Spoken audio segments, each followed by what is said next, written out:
99.9 WEFM.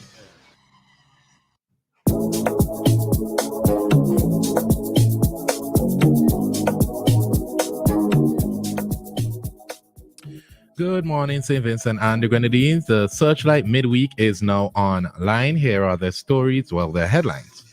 Grenada murder suspect ordered out of SVG. CELAC member states divided over Israel-Gaza war stance. Female scammer bonded after pleading guilty, ordered to compensate victims. No for sale sign in SVG's windows as PM Gonzalez. US-based Vincent John accountant publishes books about life in SVG. Fishers and taxi operators anxious about Sandals opening. Prime the Pump discusses, is charisma something we are born with or is it learned behavior?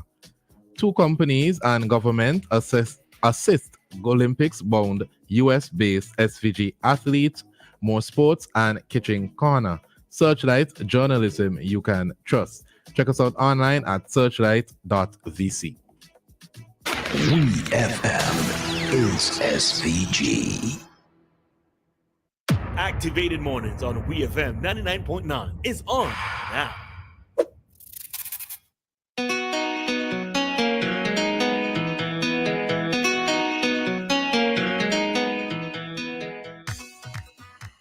All right, so before we go back in, Ari, what was that that discussion piece? Is charisma something that was it? Is charisma something we are born with or is it learned behavior? What do you think? What's your opinion? Learned behavior.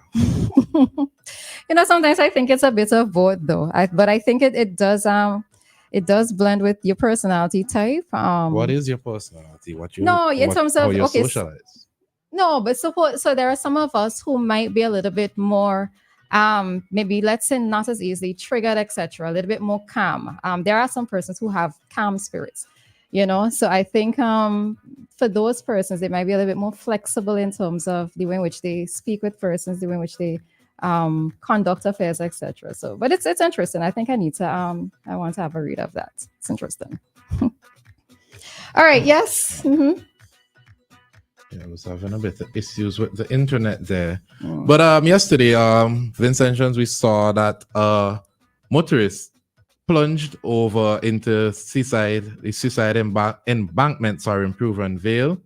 There are photos on different media sites, but the motorist was hospitalized after going over the embankment. Police said that the officers at the Bible station are investigating circumstances surrounding an incident involving RA347, a rental vehicle, a Toyota Vitz, driven by Kevin Lewis, a 40-year-old carpenter. The incident occurred near the gas station in Vale. Police said preliminary investigations revealed that about 7 a.m. on Monday, Lewis was driving along the Vale public road in the direction of Argyle when he lost control of the vehicle, which went over the embankment. Lewis was the only occupant of the vehicle when the police arrived. He was found lying on his back. He complained of pain in the neck and lower body. He was transported by ambulance to the Levi Latham Health Center and then the Milton Cater Memorial Hospital, where he is being treated and is reported to be in stable condition. Police said, and an investigation is ongoing. And Roleza asked the question, should there be a National Guardrail installation project in light of this? Yeah, well, not just in light of this. We've seen instances of this happening on other occasions. If I'm not mistaken, this happened as well, maybe about 2 years ago with another vehicle as well. I always remember another situation happening. I think it was Coles Hill where some occupants of a vehicle, they were, I think, either going to a funeral or coming from a funeral.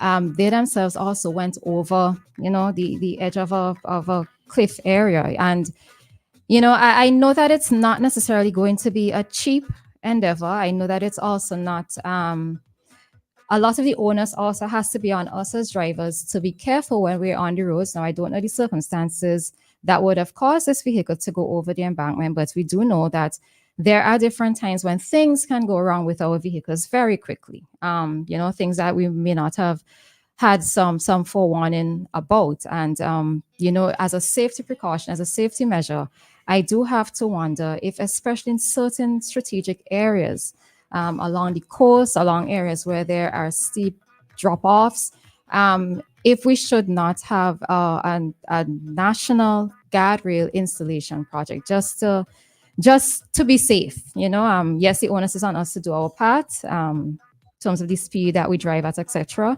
maintenance of vehicles, but in the interest of safety of, and not just us as locals, because we also have visitors who come to the islands who have rentals.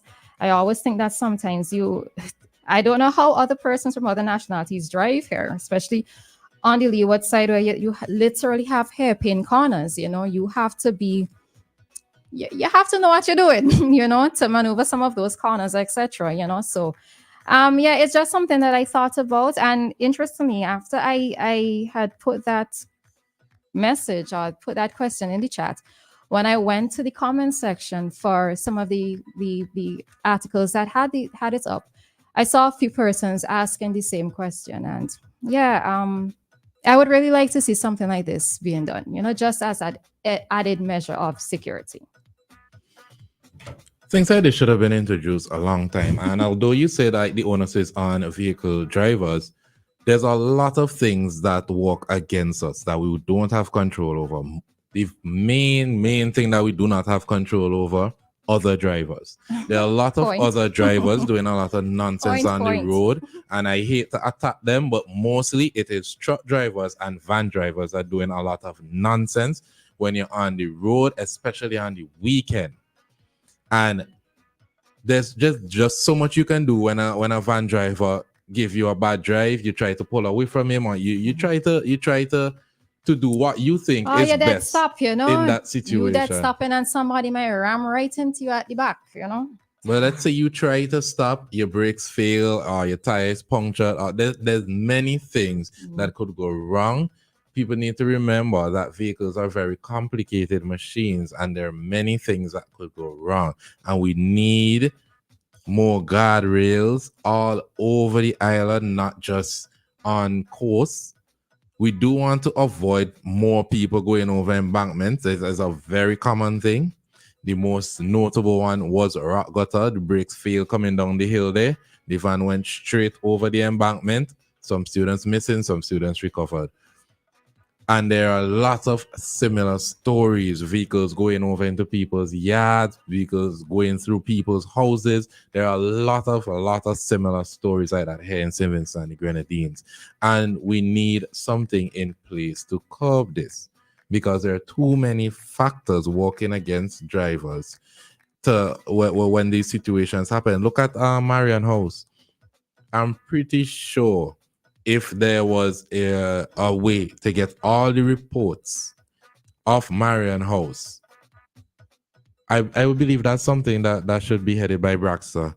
Braxa would be able to know what type of guardrail or what to properly put there to prevent things like that from happening in the future, because clearly the ones that are there, they're not very effective. And I've seen a number of persons go over into the Marion House there, and admittedly in a lot of those situations, a lot of those are the fault of the drivers who try speeding around that corner and losing control of their vehicle while speeding. But again, that's one side of traffic. What about the other side who sees a speeding vehicle coming to them? They have no idea what to do. They try to pull away, and the guardrail doesn't really do much in slowing them down or preventing them from going over an embankment. So we definitely need more of those here in St. Vincent and the Grenadines. All right, so remember that this is an interactive session. If you choose to lend your voice to this discussion, you can contact us via WhatsApp, whether phone in directly or send in a message, although we would love to hear your voices at 457-9997. All right, so we have a comment there, Ari. So, hi, good morning. I learned that the father hired a driver to transport him and his daughter and grandson to his other daughter's funeral. And the driver was drunk. He killed the man, his daughter, and grandson. I hope they put him in prison. What's this? So the person who sent this, was this in relation to the the one that I spoke about, I think in Coles Hill, if that's it, then you could just send a thumbs up and let me know if that's what you're talking about. Okay, and was he wearing a safety belt, driving carefully, or is this just a stupid place to put a bank from the driver point of view? Blaming the road car, but not the driver. I'm sometimes I wonder if people listen when we No, are okay, having so discussion. yeah, so it's put it back up. Let me see, Ari. All right, so yes, number one, to break down, dissect the points that you're raising. Not sure if he was wearing a safety belt. He was.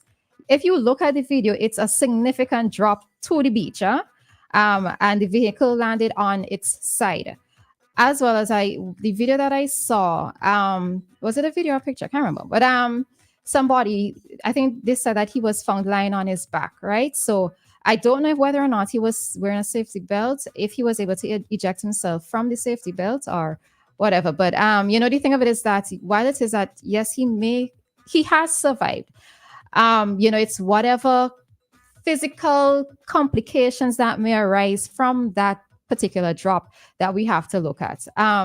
So also with this comment, so we're not necessarily saying that we're putting the blame on the road, we're not necessarily putting the blame on the driver, but as an added safety measure, what we would really like to see is, especially at certain points along the coast, along various areas where there are steep embankments, where especially if you're coming off of a hill, right, that we would like to see safety rails go in. All right, so we have a call. Good morning, caller. Yeah, good morning, Ari. Good morning. Morning. Yeah, I sent that text a while ago. What I learned from that accident is that the man had a daughter whose boyfriend killed her. I think it was in Fitzhughes. And the man hired this driver to transport him and his other daughter and grandson to the funeral. And the guy went, while the funeral was going on, this guy went into a shop, was drinking alcohol, and he got drunk. And on their way back home, the car went over Chumuka Bottom and killed the girl, the man and his grandson. But this guy, had not died. So, when you take people's life like that, you ought to be imprisoned. Because somebody hire you, paying you their money to take care of them, and you do otherwise and cause their demise. It's not good. Now, 2018, I was home.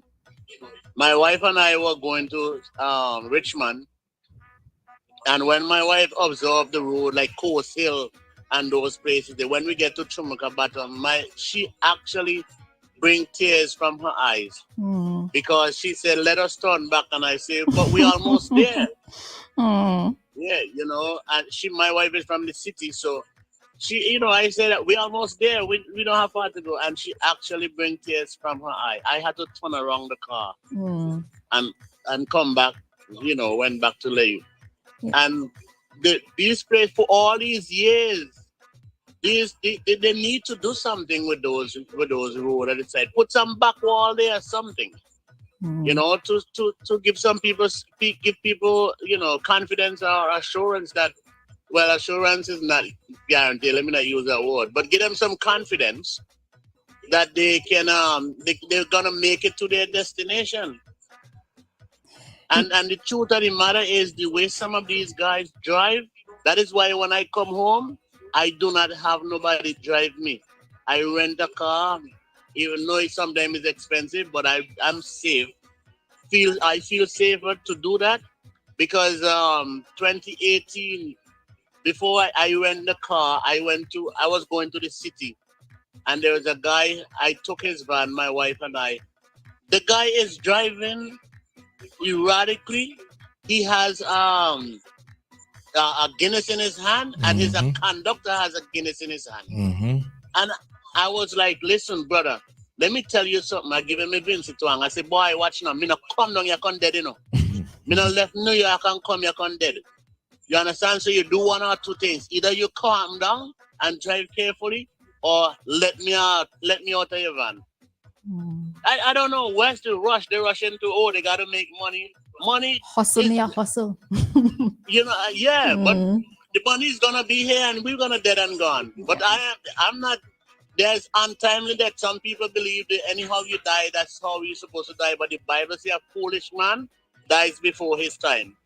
So me not ready for dead. And if I had it to do, I will never die. You know? Interesting. Okay. So, you know what I'm saying? All right, good Yeah. morning. All right. Good All morning right. to you as well. All right. Yeah. I. Whenever it says I go on the leeward side, I haven't driven myself down there in a while because I always feel before I leave the safety and comfort of Kingston to book a Bend, anything past that, I need to have my vehicle checked out before I make any sort of long trips, right? But I always say that the viewers, I think it's Cold Sail. Whenever you get to the top of Cold Sail and you just look over, it's such a picturesque view. To see the mountains there, everything is just there in front of you, and it almost looks unreal, surreal. But the thing of it is that while it is I'm looking at that, I also have to look at the side where there is no rail. And I always say, suppose something happens, there was a time that I actually had a brake failure. My brake completely collapsed. But it happened coming off of my hill at home, and to this day, I still think it's the grace of God why it is I'm still alive, But, so things can happen randomly, but I really do think that, yes, it is wild that things can happen, that as an added preventative measure, just in case, we have to look at it from a national standpoint in terms of putting safety measures in place. Yeah, we have a comment here. I'm 100% for the rail. Should have been done a long time, as Ari suggested. But do you guys think that would make it even worse for the crazy drivers, knowing that now they won't be able to go all the way over the banks, emboldening them to drive worse? That is actually very good question. But then we really need to consider that in a lot of these vehicles, like for instance, this most recent accident in Proven Vale, the guy was in there alone. Sorry, we can't take this call right now as we need to wrap up this segment. But yeah, the guy happened to be in the vehicle alone, but there are often cases where people have passengers, and then if it is a service, if it's a taxi or a van driver or a van or sometimes even trucks, they need to consider other persons are in there as well. And we need to protect those other persons as well. I'm living in Kittels. My neighbor has a house. Well, not directly next to my neighbor, but my neighbor has a house below the road there. And since I've been living there, I've seen at least 6 vehicles crash into the yard. One of them even hitting the house. We need to consider those things because persons living below banks on these roads always stand the danger of having a vehicle run into their home. So we need those rails. But even as you say that, though, in that particular instance, I also have to go back to physical planning, because there are times when I wonder about the proximity of some houses to the road, as well as how the houses are built. Because let's take the caller. We could always do the time check just now. Let's take the call. Hi, caller. Good morning. Good morning. You can go ahead. You have like a minute. I listen to you. I'm a regular listener to your program. I belong to Tomaka. When you talk about Coastal, way back there in the day, go back. With the wooden was talking STB, yeah, and Jabi, Lilium, Tact, and Cherries, and those. Many times I live right by the school there. And coming down from Coastal, yeah, it's a road. It's a place to widen the road, Why think they give the name Bajan Corner? In those in the early days, you have a guy from the countryside used to take people from the estate. They talk about our route and so on. The brakes cut away. Most of the time, the brakes cut away.